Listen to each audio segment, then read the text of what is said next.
नमो भगवते वासुदेवाय। ओम नमो भगवते वासुदेवाय। ओम नमः भगवते वासुदेवाय।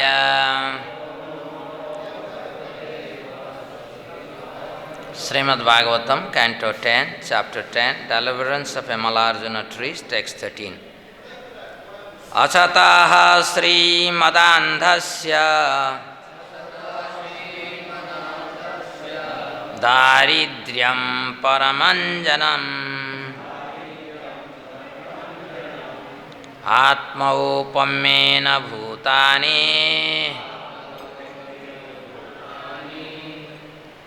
Daridraha param ikshate asataha. Of such a foolish rascal, Srimadandhasya, who is blinded by temporarily possessing riches and opulence, Daridryam, poverty, Param Anjanam, the best ointment for the eyes, by which to see things as they are. Atma Aupamyena, with comparison to himself. Bhutani, living beings. Daridraha, a poverty-stricken man. Param, perfectly. Ikshyate, can see things as they are. Translation and purport by His Divine Grace A.C. Bhaktivedanta Swami Srila Prabhupada. Srila Prabhupada ki jai.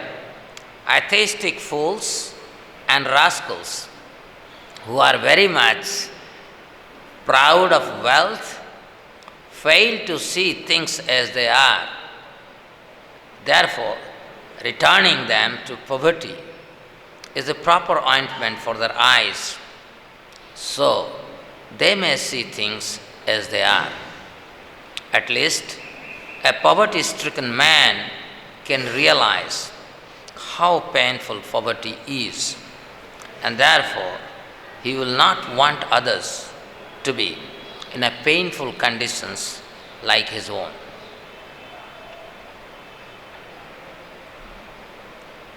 Purport: even today, if a man who was formerly poverty-stricken gets money, he is inclined to utilize his money to perform many philanthropic activities, like opening schools for uneducated men and hospitals for diseased. In this connection, there is an instructive story called Punar Musikaha Bhava, again become a mouse. A mouse was very much harassed by a cat, and therefore the mouse approached a saintly person to request to become a cat. When a mouse became a cat, he was harassed by a dog. Then when he became a dog, he was harassed by a tiger. But when he became a tiger, he stared at the saintly person. When the saintly person asked him, "What do you want?" Tiger said, "I want to eat you." Then the saintly person cursed him, saying, "May you again become a mouse." A similar thing is going on all over the universe. One is going up and down. Sometimes becoming a mouse, sometimes a tiger, and so on. Sri Chaitanya Mahaprabhu said, "Brahmanda bhramite kono bhagyavan jiva, Guru Krishna prasade pai bhakti lata bija." Chaitanya Charitamrita, Madhya Lila, 19th chapter, verse number 151. The living entities are promoted and degraded by the laws of nature. But if one is very, very fortunate, by association with a saintly person, he gets the seed of devotional service and his life becomes successful. Narada Muni wanted to bring Nalakubara and Manigriva to the platform of devotional service through poverty, and thus he cursed them. Such is the mercy of a Vaishnava. Unless one is brought to the Vaishnava platform, one cannot be a good man. Harao abhaktasya kuta mahatguna. Bhagavatam, 5th canto, 18th chapter, 12th verse. And a Vaishnava never becomes a good man, however severely he is punished. Namo Vishnu Padaya Krishna Prasthaya Bhutale Srimate Bhakti Vedanta Swami Niti Namine Namaste Saraswati Deve Gaurvani Pracharine Nirvishesha Sunyavadi Pashyata Desatarine Sri Krishna Chaitanya Prabhu Nityananda Sri Advaita Gadadhara Sivasati Gaur Bhakta Vranda Hare Krishna, Krishna Krishna, Hare Hare, Hare Rama, Rama Rama, Hare Hare. Thank you for being present, and specifically Panchagoda Prabhu and Radharaman Maharaj, all the great Vaishnavas here. Vaishnava is compassionate. Panchagoda Prabhu saw that my throat has some problem, put a tablet here. So, thank you so much. This particular chapter is an extraordinary chapter, and particularly we, like me, who are thinking of trying to access Krishna's mercy, devotee's mercy, Acharya's mercy, because Narada, the great devotee of Krishna, he, without any reservation, distributes his mercy. He distributed his mercy on Mrigari, Prahlada, Dhruva, so many. The list is Valmiki. So, here he is trying to distribute the mercy to two sons of Kubera. Kubera is the treasurer of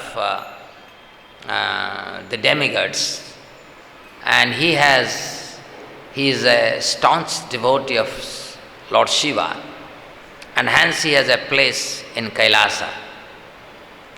And because of that, his two sons took benefit of that special privilege, misused by indulging in sense gratification. And a net result, they were caught by Srila Narada in a naked state in the river Mandakini or in Lake Mandakini. And that was a fortunate encounter. Although they would be cursed by Narada to become a Malarjuna tree in this very land, Vrindavan, in Gokul, in the courtyard of which will be part of the courtyard of Nanda Maharaj after many years. So they received that special mercy because the devotees are very compassionate. Even stone-like people can be converted into pure devotees by the mercy of devotees. And this particular verse is stating that how poverty is a desirable thing. Poverty is a desirable thing. The word is Daridryam Param Anjanam. When I started my spiritual journey in 1988, So I went through a complete purification from my lifestyle, the lazy lifestyle to very alert lifestyle. So I remember those days, every morning after getting up, taking bath, I will apply sahad, honey in my eye. It's very painful. Like a very small drop of honey you put in the eye. It's very painful, but after not 1 hour, it's 10 minutes, you have to tolerate that pain, and after that, you feel freshness in your eye. And so, it is exactly because we are so sinful in our habits. Our eyes are full of pollution. It's a colored glass. Eye has become like a colored glass. So we don't have the ability to see things as they are. Yeah. I have told, I think last time in here only I told that how those who have occupied very high position working in universities, they teach us many things that are very unscientific. There is no reason why such a thing could be true. But we are taught, right? Just like we are taught that our forefathers were monkeys. We were taught that, in the beginning it's all energy. From energy came particle. From particle came atoms and molecules, and then complex molecules, then small organism, unicellular organism, complex multicellular organism. And in this process, whatever you are thinking, whatever you are experiencing, you are feeling, everything becomes an emerging epiphenomenon. Right? So they have no basis. So indirectly they say whatever we are experiencing is illusion, highly hallucinatory. But unfortunately, their logical argument reaching that conclusion is wrong. Nevertheless, we are being taught this. Small kid goes to school and learns this ignorance because the same thing, we are all like Manigriva Nalakubara. When our heart is intoxicated with the desire for sense gratification, then we cannot think. We will think in a wrong way.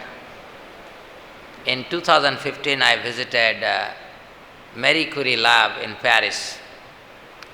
So there, one professor whom I met, actually I was teaching Bhagavad Sankhya in that laboratory to some of the postdoc students of this professor. And so in a meeting with that professor, he was lamenting that he has applied for a fund, and he applied for a bigger fund, but he got only 3 million euro. 3 million euro is not a small amount. And he was crying for it because he said that they have given me peanuts. This particular professor is aspiring to become a Nobel laureate. He has probably 3-4 wives, 2-3 divorced.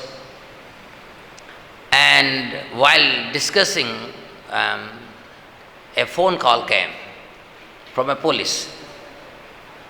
And the phone call is about that his son from first or second wife has been caught in a drug related issues.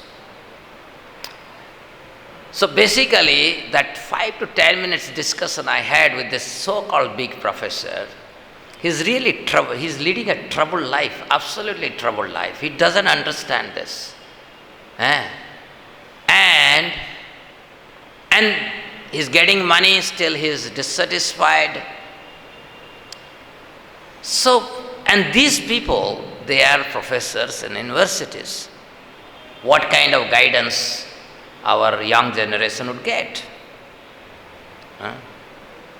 We were taught, because these people, they taught us, like, you see this world is made up of molecules and atoms. But they don't understand what kind of atoms and molecules they are talking about, because it's like beating around the bush, being blind. So in the beginning, when we studied in our school, they taught us the helium, hydrogen, nitrogen, calcium. These are all truth, small truth. You combine them, right? The bigger truth is coming out. So they are the basic truth. And later they realized this is wrong. So basically we were taught white lies. And then they changed that position and said the basic building block of this universe is that one electron and two proton. Two quarks, proton and neutron. That later revised as quarks. Anyway, you don't have to understand too much about it. But basically, based on atomic configuration, they figured out one electron and two quarks are necessary to make up any elementary particle. That means based on different electronic configuration, one would become helium, one would become hydrogen, another will become gold, another will become. So basic ingredient anyway is two quarks, one electron. And then they saw there is a problem. And they declared, they accepted, they were teaching white lies to us. And finally, now the status is that everything is coming from a quantum field. It's a unmanifested energy having different force field. I cannot explain to you because this is so scientific. But that is the status. But I can tell you, the Professor David Dang was giving this lecture in Berkeley University where big Nobel laureates go and speak. Somebody else would come and will say, after 10-20 years, what we are teaching, again white lies. But Prabhupada also says in Bhagavatam, I was studying Light of Bhagavata, that nobody can understand absolute truth. Just like they are trying to understand what is the basic building block. We can never understand what is the absolute truth completely and wholly. Jai Sri Sri Krishna Balram Sri Sri Gaudetaya Sri Sri Radha Samsundar Ki Jai. So nobody can actually understand the absolute truth. Because absolute truth completely is, in Bhagavata, Light of Bhagavata, in the first verse, text 1, where the description of this rainy season in Braj is coming. So there it is said that the clear sky, which is limitless and ever expansive, is naturally inconceivable. So absolute truth by nature is inconceivable. You cannot understand it. And there, the clouds, when rainy season comes, then the Sukadeva Goswami is describing the situation or the state of the sky as artificial. Artificial, why? Because when you see the clouds are hovering very near, at the height of maybe 100, 200 meter, the expansive nature of sky is not visible. So it is artificial. So that is what is the speculative nature of the philosophers who try to speculate absolute truth using their minuscule intelligence or tiny intelligence. So they drag the absolute truth from its plane of inconceivability to the plane of conceivability. And hence they squander completely the concept of the absolute truth. They present us not the absolute truth, something else. That exactly happens. So Prabhupada says these clouds which are there in the sky during the rainy season, they represent forgetfulness of that absolute truth. Because when clouds are there, we don't see, we forget there is a sky beyond this. So we consider this cloud to be the truth. So this is compared with a forgetfulness. So, but, although my vision of the sky is covered here, but then sky is visible in other parts. So Srila Prabhupada is saying, when you look at the entire sky as the absolute truth, right? Some tiny fragmental portion of the sky is invisible because of our covering. So that very fragmental portion of the sky, which is not visible, is on so many fragmental portion of the sky are we, each one of us. So we are basically aspect of that absolute truth. We are non-different from him. We are non-different from him. So Prabhupada is saying there are two categories of spiritualists.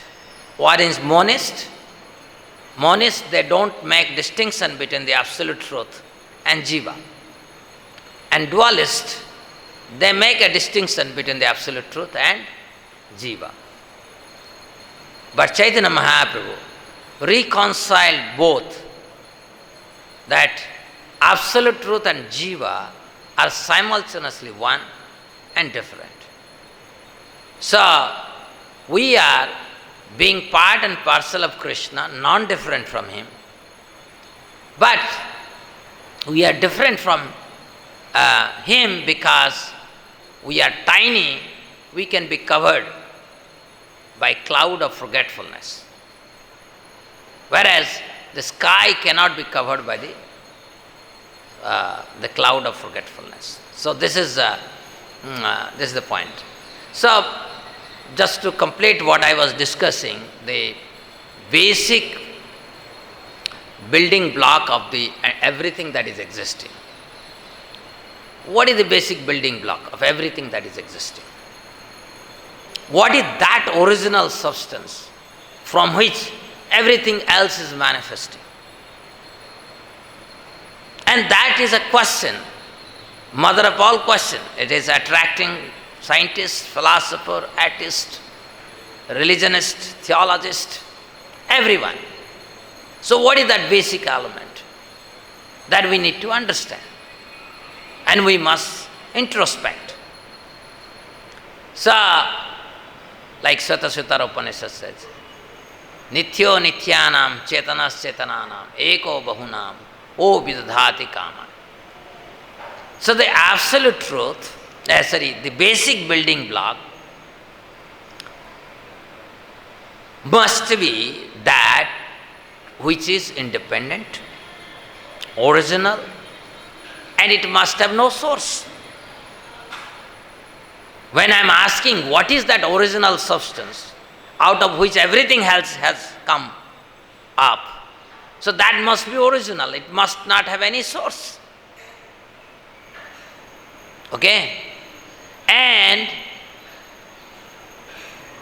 anything that is manifesting from that original substance must have the property of that original substance. That means that original substance should have more property than what the manifested world or manifested experience tells us. So if you see that, the original basic building block or the basic building block of everything that is existing is the absolute truth.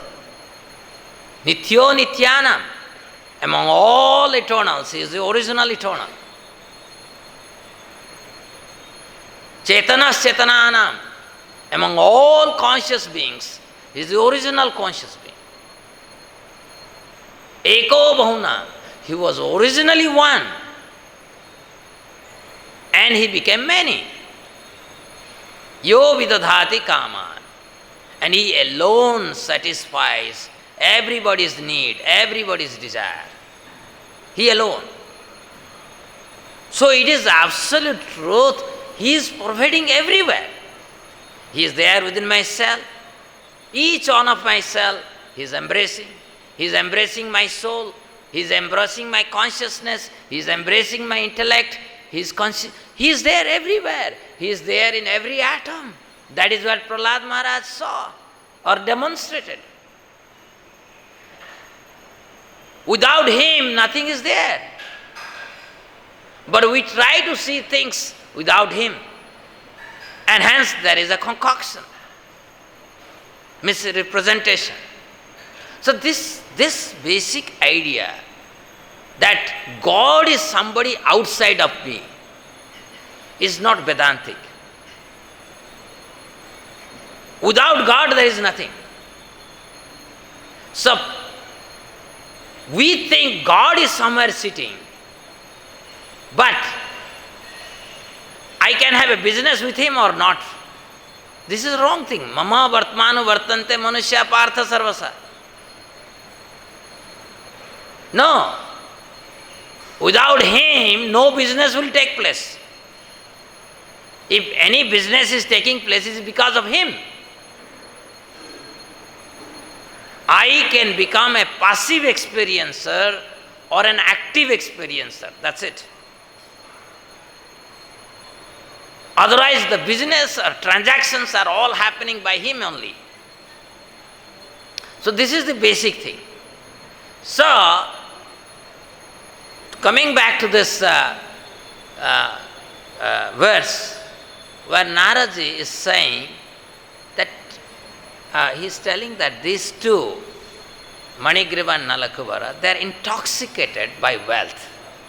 By wealth.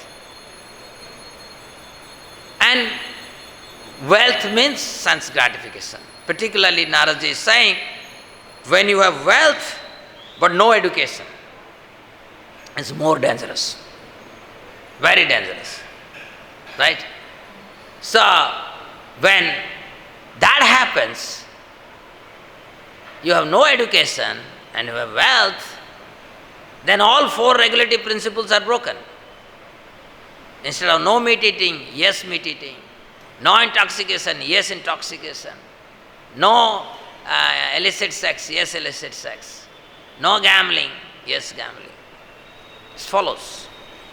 Naturally follows.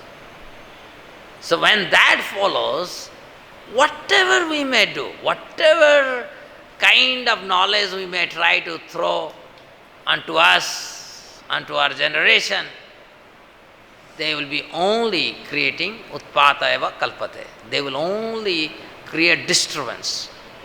Only disturbance. So what was missing in Manigriva and Nalakuvara? This consciousness of the absolute truth. If this consciousness or Krishna consciousness is missing, and we are actually representative of Manigriva and Nalakuvara. Vaishnava Maharaj was telling one example, Bhakti Siddhanta Saraswati Thakur gave, that one sadhu was doing bhajan in a place underground, and one rat came, made a hole. In the beginning, sadhu could have made some arrangement by which the rat could have been driven away. But sadhu is a Vaishnava. She allowed the rat to be there. Okay, let him have his own place. But then this rat was creating all nuisance, everything he was creating. He will cut his langoti, he will cut his whatever, simple dresses that he had. And upadrava, is complete upadrava. And once one of his friends came and saw what this rat is doing, he said, what are you doing? He has made your life hell here. I said, what can I do? I can't kill him. And he has already a house there. What can I do? So then his friend advised him, please dig that hole and go on digging. So when he started dig the hole, the rat left immediately because he saw there is some danger. And then when he was digging, he found this rat has stolen and kept lot of anaj, you understand, grain in that hole. So he took out those grain. So after some time, there was in the hole there was nothing.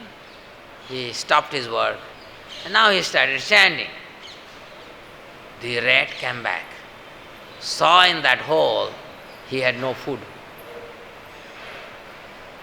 Immediately, the rat became very humble. His disturbance went away.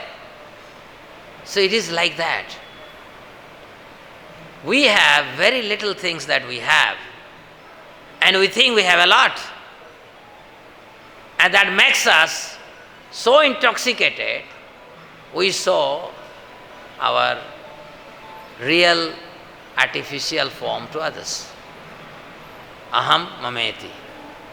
Little possession. So, this possession, whether I am a son of Kubera or a great personality, anybody, this status can be taken away any time. Like Prabhupada is giving the example of Punarmasika Bhava. One day we are a rat, the other time we are a tiger, and tiger becomes again rat. So this cycle is going on, and we have to have consciousness to understand what's happening to us. Instead of getting intoxicated by some artificial things, that's not me. We have to recognize the consciousness that we are.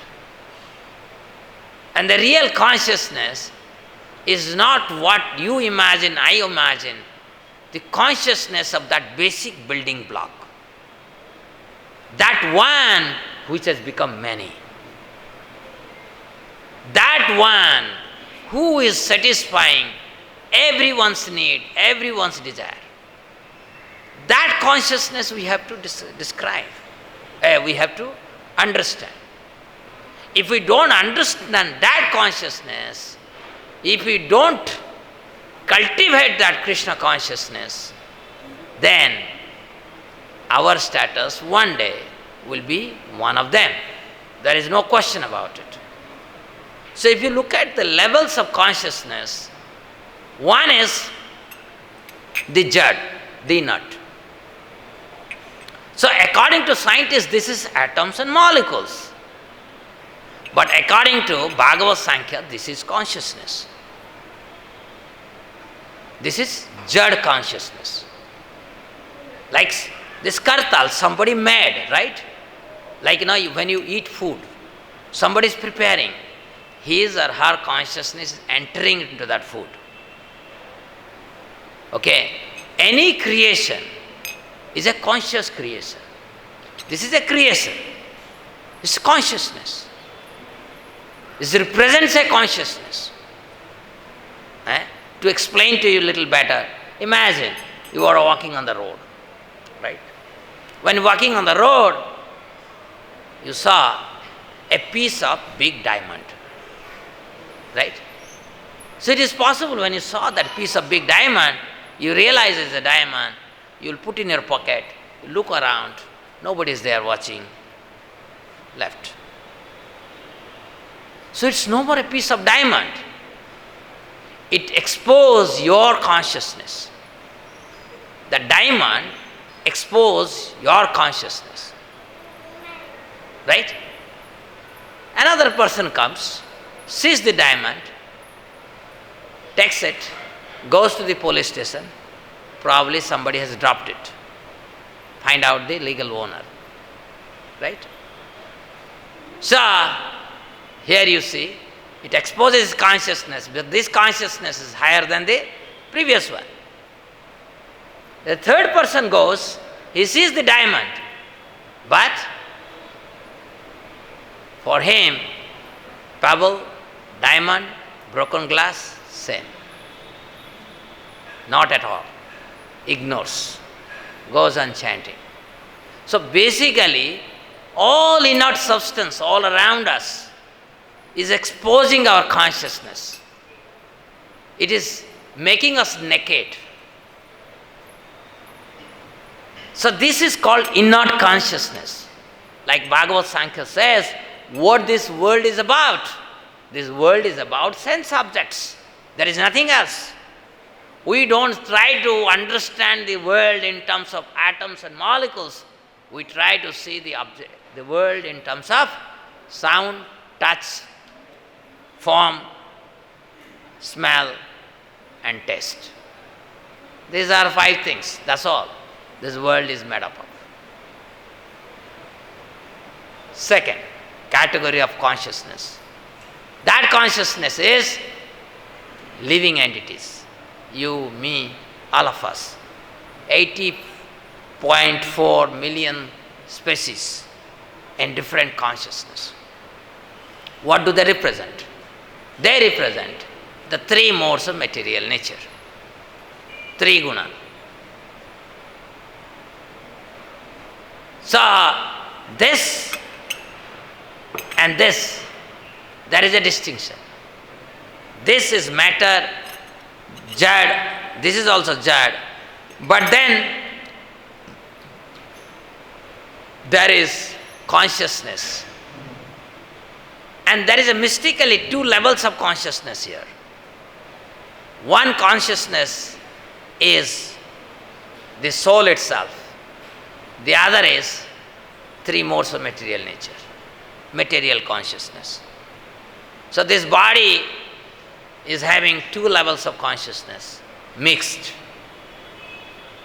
depending on how much I have cultivated the pure consciousness and how much I have associated with this. Right? So this is this. So the living entities, they represent a mixed consciousness, divine and jad. And as we know that matter at some point is highly gross, at some point is highly subtle, experiential. That is, you can't make a distinction between the experiencer and experience at the level of matter. Many people, most of us, when something hurts me, I say, this me. Experiencer and experience are non-different at the level of matter also. Very subtle. And subtler than that is the pure consciousness. But this consciousness, the tiny consciousness that I am, what is its consciousness? I, as a very tiny spiritual spark, I own nothing. I cannot move even an atom. I have no proprietorship. So what is my possession? When I have no possession, what will be my consciousness? Right? And this is what is the impersonalist they do. Because I have no possession, and by speculation I can only filter myself from jad consciousness. What is left is so minuscule, so minuscule. The net result is I ascribe myself to that limitless, expansive sky, thinking I am that. Last snare of Maya. But the real consciousness is the mercy of devotees. Just like Prabhupada came and he distributed his mercy so much, we are able to understand there is only one thing in this world, that is Krishna. If you don't understand, neither you exist nor anything exists. Everything else, only hallucination. This is the mercy of pure devotees. They bring Brahmanda Brahmite Kono Bhagyavana Jiva Guru Krishna Prasade Pai Bhakti Lata Bija. This by speculation we can never get. By austerity, charity, we cannot get. This is not possible. This idea that there is only one thing, Krishna. If you don't understand, there is nothing existing. Everything else are only hallucination. So this will not sink in our consciousness unless we encounter a great personality like Narada. He has the ability, Nalakubara and Manigriva. Why did he curse them? Because he could have done the same thing like Mrugari. Mrugari was even more sinful than Manigriva and Nalakubara. Right? But Narada could tell Mrugari that you go and practice Krishna consciousness, the way I say. Right? But Nalakubara and Manigriva, they were not in that state of innocence that Mrugari represented. And hence he could not give them immediately the mercy the way he gave to Mrugari. He had to make them Yamalarjuna tree for years, such that they purified themselves sufficiently, but simultaneously he gave them the association of Krishna, by which ultimately they understood Krishna consciousness. This is our relationship with Krishna that matters. That's the only thing. And we need to also understand, of course, absolute truth is so oceanic. How much? It is not that devotees don't understand absolute truth. Brahmaji has some understanding, Lord Shiva has understanding, deeper understanding. Every Kumaras have deeper understanding of the absolute truth. But how much you may try to churn the nectar of the absolute truth, it remains always a drop in that ocean. That is how the absolute truth. How much we may nurture that or churn that concept. So, to conclude, this particular verse, why this chapter is very important for us, because the absolute truth, as he is residing within the heart of devotees. They only know how to deliver the absolute truth as he is to anyone. Anyone. It doesn't, what is our qualification is not important. They are, because they are one with the absolute truth in the purpose. When Prabhupada says, Achintya Veda Veda reconciles both monism and dualism, that monism is that Krishna as a whole, he is full of rasa. And he wants to enjoy his rasa. To enjoy his rasa, he manifests himself into many. That means each one of his potencies are none but representative of his pleasure potency, sambit potency, sandhini potency, ladini potency, and each one of them, they are trained in 64 different arts, not all of them. Someone in dancing, someone in singing, someone in painting. But Krishna is expert in all 64 arts. And each one of them, they are so expert, they exchange Krishna through these 64 arts, such that Krishna celebrates his opulence the way he can only do. We can only hear and relish. So this is the absolute truth as a whole. And we have to churn this nectar through the mercy of Vaishnavas like Narada, our founder Acharya Srila Prabhupada, and many of you Vaishnavas here. Thank you very much. Hare Krishna. Srimad Bhagavatam ki jai. Srila Prabhupada ki jai. Thank you. I have one question that Krishna's experiencing rasa, so he made himself many, Nityanandan, Chaitanya, Chaitanya. He was one and became many. But the idea of eternality is that we've always existed, so there's no question of actually making many. Krishna's existing eternally, we're existing eternally, so people want to know when was creation, when we were created.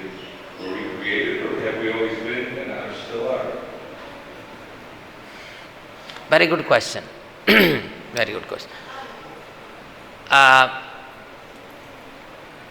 Time,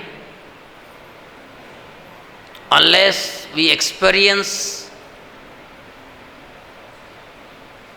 the divine time that Krishna represents, where there is no past, present and future, then we will be able to internalize this concept better. But when we get conditioned by the time, see, the time that we experience, these are based on three modes. Mode of ignorance makes us to experience the past. Mode of passion makes us experience the future. Hankering, lamenting, mode of ignorance. And mode of goodness, the present. So time is experienced based on three modes. So when we try to experience, or we remain in our experiential time in terms of three modes, it would be very difficult to imagine Krishna's transcendental creation. Krishna creates, but in transcendental time. Obviously, there is a creation, but that creation is not in material time. So applying our idea of material time onto that which is happening in transcendental time is not logical.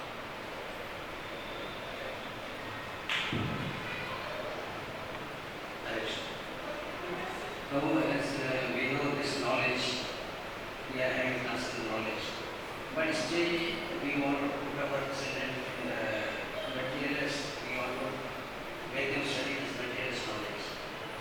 How we can understand that we should continue this material knowledge and be spiritual, put ourselves in this spiritual? We are in this world, right? In this world, as a devotee, we have to live in this world. You go to any material world, there will be four kinds of activities: intellectual, administrative, business, service provider. So, we are born with a specific nature. According to that nature, we must gain some knowledge. Okay, is necessary. But along with that, we must pursue Krishna consciousness. Okay, so within world we have many facilities to create such people. So we as devotees, we should add in that endeavor Krishna consciousness. And that is what is preaching. That is what we are doing. We are going to the society, educating people. We are going to colleges, educating students. We are doing it. And sometime we also build some school, college, university, depending on our capability to do that.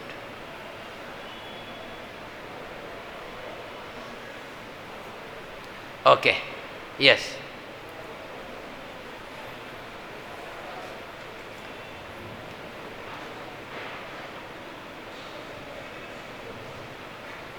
Hare Krishna. Thank you. Like in this purport also, this thing which is like explained or described about poverty in previous lessons also. But we don't see that all poverty stricken people become devotees. So how should we understand this? Now that is why Prabhupada said, no, there is no meaning. Today you are a rich fellow, tomorrow you will be in the slum. No distinction. But what Prabhupada is saying, those who are in poverty, you can train them in Krishna consciousness. Because they are not intoxicated. So Prabhupada said, you see that last sentence here, it says that Narada Muni wanted to bring Nalakubar and Manigribha to the platform of devotional service through poverty. Through poverty. Okay? I mean, the same example, Mrugari was already poverty. There is no point going further. He could be directly converted into devotee. Whereas they were intoxicated. So their wealth must be taken away, snatched away. That is why I gave that example of a rat. All his anas was taken from the hole. Then he became natural self. Okay? So this wealth is a very, particularly in Kali Yuga, wealth is the worst form of intoxication we have. Okay, thank you very much. Srimad Bhagavatam ki jai. Srila Prabhupada ki jai.